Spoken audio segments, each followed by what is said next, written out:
Let's And start Happy New Year with to you as your well view, and your everyone. professional take on the Ministry of Agric. Before we look at the budgetary projection, how will you assess the performance of that ministry in the last 1 year if you're going to give your take as a stakeholder in that sector? Generally, it's very difficult to assess the performance just shortly after the year.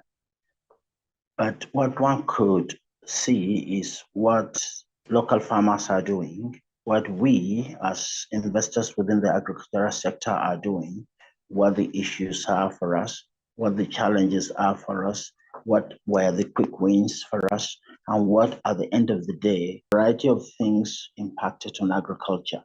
Naturally, the implements that are needed, the equipment that are needed, the logistics that is required, the storage facilities that are required. Then we throw in banditry, we throw in the cattle wahala, we throw in, of course, the money crunch and all of that. Then the issue of, say, in the animal sector, maize, soybeans, and feed, broadly speaking. So, and then of course, inflation, runaway inflation in the country. So it was really, really a difficult year and a challenging year. But for local farmers and for some of us that are investing to a reasonable level, we find that people did their very best. Go to any market today, you will see plenty of fresh vegetables, fresh food in abundance. The challenges obviously are liquidity for consumers to be able to purchase some of these and runaway inflation, increasing costs. So the year is kind of mixed. It's difficult to attribute it only to, say, the Ministry of Agriculture. But the Ministry of Agriculture, they tried, maybe not sufficiently, in a variety of ways, say fertilizer and some other implements, that kind of a thing. But broadly speaking, it was driven by local farmers and independent investors within the agricultural sector. So yeah, it's a kind of a mixed bag, and we are hoping that this year will be better. All right, looking at this year, Happy New Year first to you, Dr. Damboyi. It's good to see you in 2024. Thank you. Thank you. So looking at the budget for the Ministry of Agriculture and Food Security, the total budget is 362.94 billion naira. For recurrent expenditure, 110.25 billion naira has been allocated, and then capital expenditure will take 252.69 billion naira. And then for total projects, we have total capital projects rather, we have for the new ones 385 new capital projects, and then ongoing it's 439 capital projects. The top 5 capital projects, we have Agricultural Development Fund. We also have Value Chain Development Project, construction of FMAD headquarters office, Rural Access and Agriculture Marketing Projects, and then construction of feeder roads in rural communities in the 6 geopolitical zones. What's your assessment of this budget?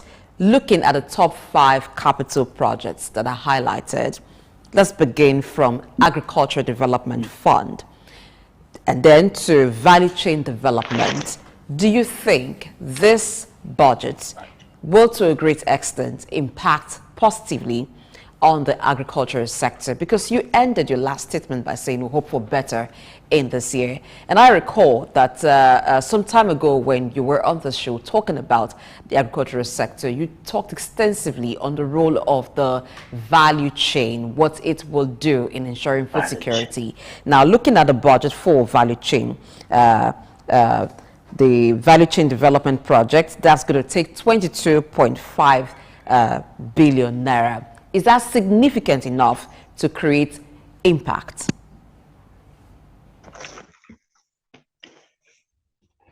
Thank you. We really appreciate what government is trying to do, the effort that has been made.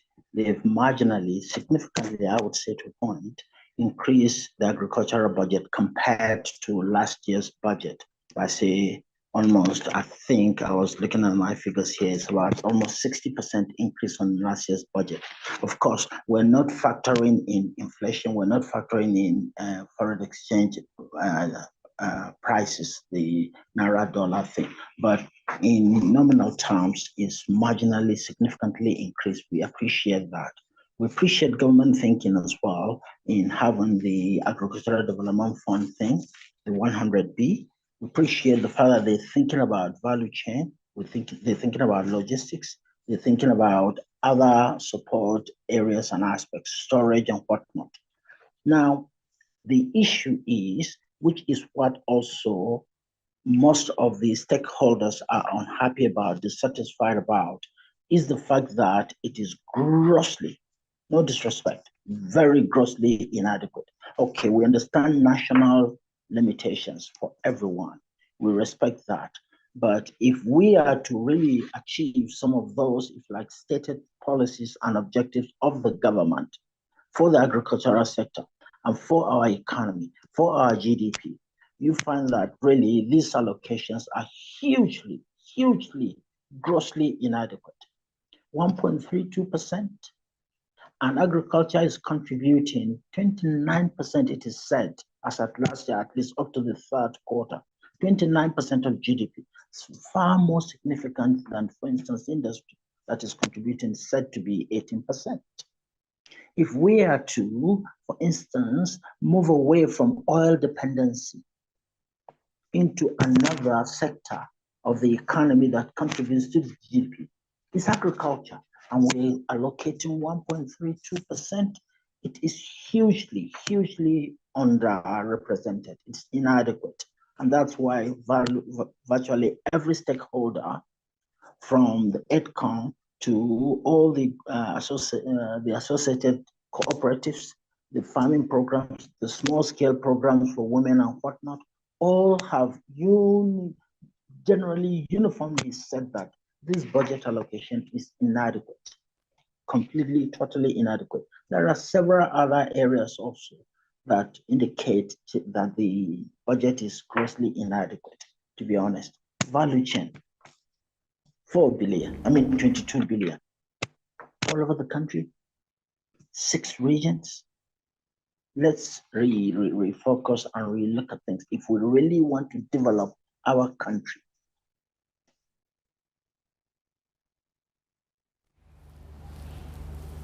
All right. Still looking at that slide, you have, Dr. Damboyi, if you can hear me, Agric Development Fund. About 100 billion naira has been devoted or allocated for Agric Development Fund. Now, if you're to advise on what areas this fund should be devoted to or should be prioritized, what are the areas you think the Ministry of Agric should focus this 100 billion on so that you'll be able to tackle the issue of funding when it comes to agric development in Nigeria? What are these areas, critical areas, that should be given attention or prioritized when it comes to this issue of agric funding?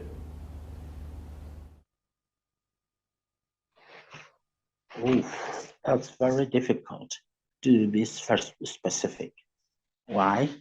Because virtually every aspect of the entire value addition in that sector, i.e. the Value Development Fund, the Agricultural Development Fund, it's required, it's needed.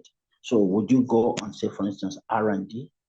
Would you go on, giving loans and facilities to research centers to improve yield, to reduce disease impact, to reduce resistance or increase resistance to water availability, to drought and desert encroachment?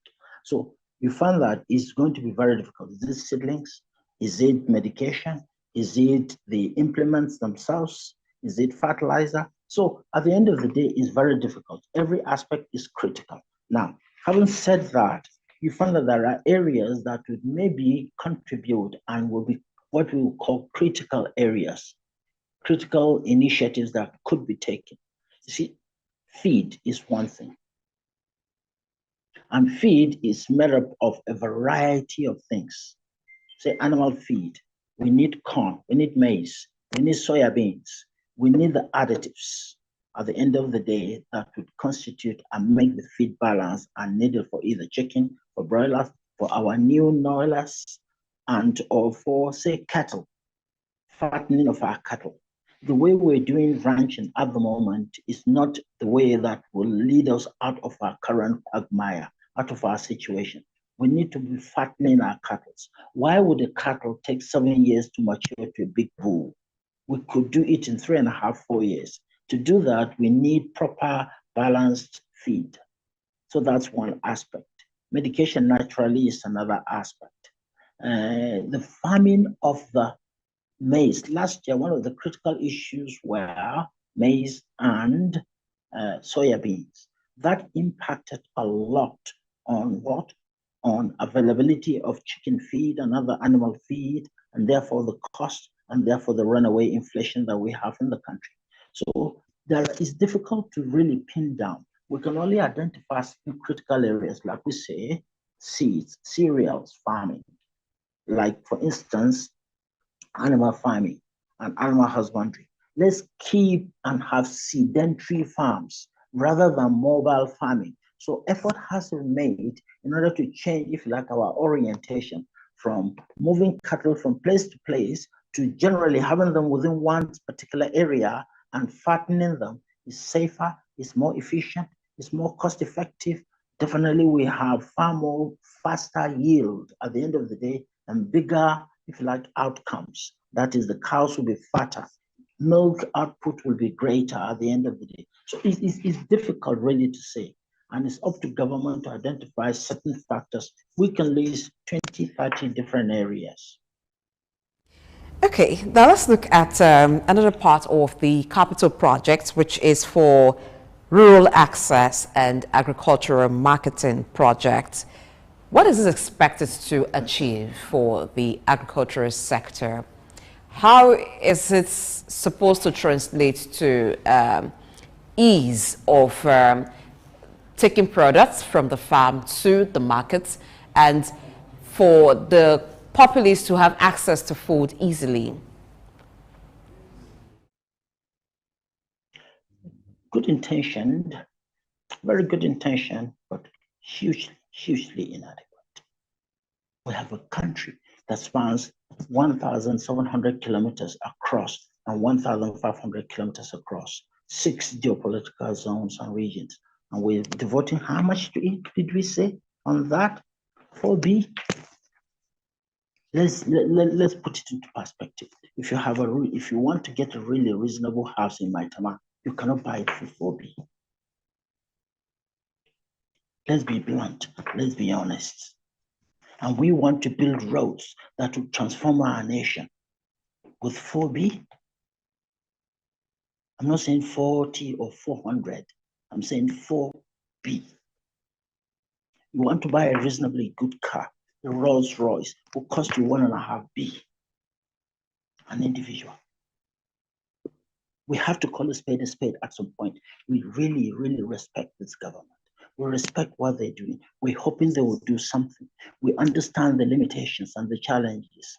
Our oil output is low, relative, 1.7 million barrels typically per day. Dollar to Naira is really runaway. There is also the cost of the crude itself, the major source of our foreign exchange earning, and therefore our budget. We know that they have a deficit, a big deficit in the budget. We understand all of these limitations, but let's be very blunt, very honest with ourselves. This is tough love. We're not trying to knock them, but for crying out loud, 4 billion for access roads. Let's be realistic. Let's be honest. Okay, there are other units, other departments, other government agencies that are also going to contribute in road construction. We understand all that, and we appreciate all that, and we are agonizing along with government. But there's far more that is needed, and we can do far more.